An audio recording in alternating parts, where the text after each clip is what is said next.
It's tips and tricks with Tyler and Terry. Vibration, it matters how you do it. What's up, Donnie? Hey guys, settle down. What seems to be the problem, Donnie? Man, vibration's rattling teeth out of my head. I can see that. You got it set to 100%.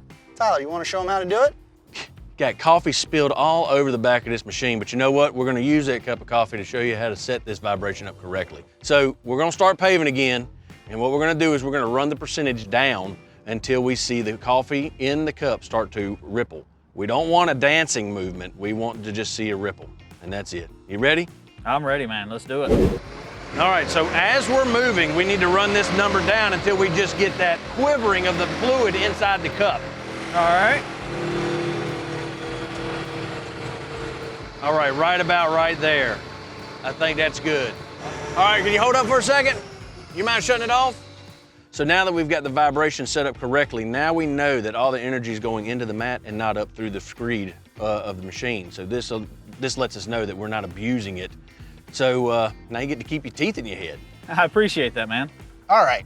Now that we got the vibration all set up, we need to clean this machine. All right, so get out of my way here. Let me get in there and clean it. It pays your bills. All right, you good? I'm good. You good? I think we're good. I think we're out. We're out. Thanks, guys.